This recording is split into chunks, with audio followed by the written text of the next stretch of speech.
This lesson is part of the 5th grade Social Studies Unit 2, Three Worlds Meet. In this lesson, we will learn about the lives of people living in the region of West Africa before the interactions of the three areas. This will help us understand how the history of Africa influenced the history of the United States. There are 2 learning targets for this lesson. Use maps to locate the major regions of Africa and describe the life and cultural development of people living in Western Africa before the 16th century. Africa is a fascinating continent to learn about. It is a huge place, so huge that you could fit all of Europe, all of the United States, including Alaska, and the country of China in it. Because it is so huge, it can be studied in regions. The map shows us that there are 5 main regions of Africa. The one we will be focusing on is West Africa. This map includes a timeline of the 3 major empires of Western Africa, from the years 700 AD to 1600 AD, a period of about 900 years. An empire is a group of kingdoms or nations taken over and ruled by one leader. Throughout history, empires have risen and fallen, and we will learn a little about the rise and fall of these 3 powerful West African empires. The 3 main empires were the Ghana Empire, the Mali Empire, and the Songhai Empire. Using the timeline, we can see that the fall of one empire came with the rise of a new and larger empire. West Africa is made up of 3 vegetation regions. Vegetation is the type of plant life in a region.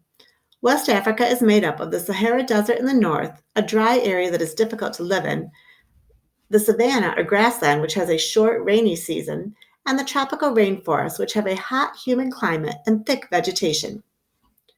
The trade routes map show that the trade routes crossed over the large desert area.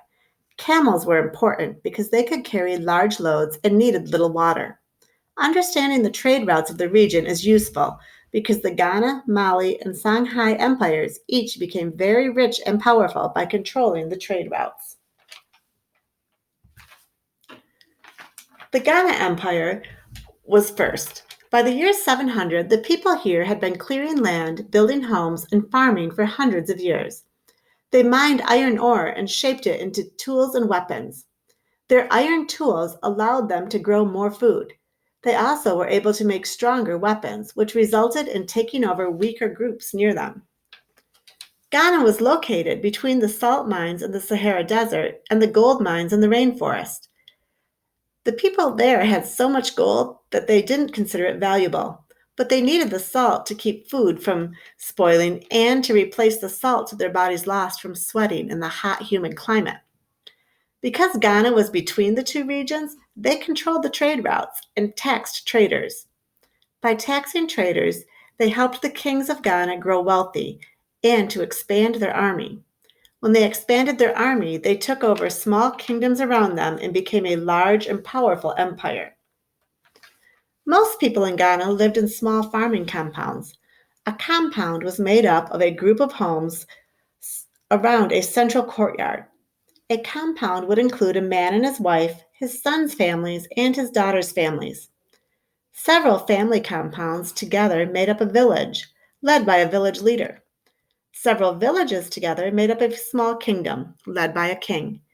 The small kingdoms made up the Empire of Ghana, with the most powerful king.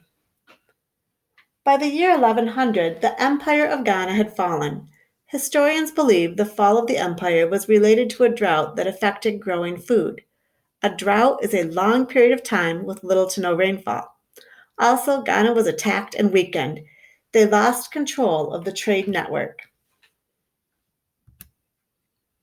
The Mali Empire was growing during this time under the leadership of a king named Sunjata. Sunjata rebelled against Ghana and took control of the Ghana Empire. He also expanded the empire into more territory and added more trading partners. Historians believe that at that time, Mali was the 2nd largest empire in the whole world.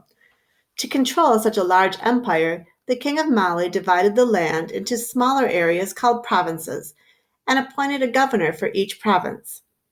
The most famous ruler of Mali was Mansa Musa. He built many incredible buildings and turned the city of Timbuktu into a famous place of learning. He made religious trips called pilgrimages to a city in Southwest Asia. He brought 60,000 people with him and many camels loaded with gold. This made Mali very well known and increased trade. When people trade goods, they also trade ideas about religion, medicine, science, and other things, even fashion. But when King Musa died, people fought over who should be the next leader. This eventually weakened the empire, and it was attacked by outsiders, as well as some rebellious kingdoms that Mali had controlled. By the year 1400, the Empire of Mali had fallen, and a new empire called Songhai was rising to power. Songhai had been a small empire that had been ruled by Mali. The people weren't happy being under Mali's rule, and after King Musa died, the king of Songhai, Sunni Ali, declared they were independent. He led them as they began to take over territory Mali had controlled. He built a huge army, including horse soldiers and a navy of powerful canoes, to control the rivers of West Africa. He took control of trade routes and made Songhai very wealthy and powerful. The next leader was his son, followed by Aske Muhammad, a general in the army. Muhammad continued to expand Songhai. He is known for encouraging learning. He ruled for over 30 years. Songhai then had poor leadership and was so large it was hard to control. There was also a drought that affected farming and led to the eventual decline. Let's review the learning targets. Which region on the map below represents West Africa? The yellow-green region is the area of West Africa. We can describe the life and cultural development of people living in West Africa before the 16th century. See if you can fill in the correct word in each of these sentences. Blank has a rich history going back thousands and thousands of years. The correct word is Africa. Over 1,000 years ago, a series of blank, including Ghana, Mali, and Songhai, developed in West Africa. That would be a series of empires. These empires became rich and powerful by controlling the blank networks in the region. Trade networks. And finally, the majority of people in these empires were blank with strong ties to their family, clan, and village. And the correct answer is farmers. Click next to take the quiz over this lesson.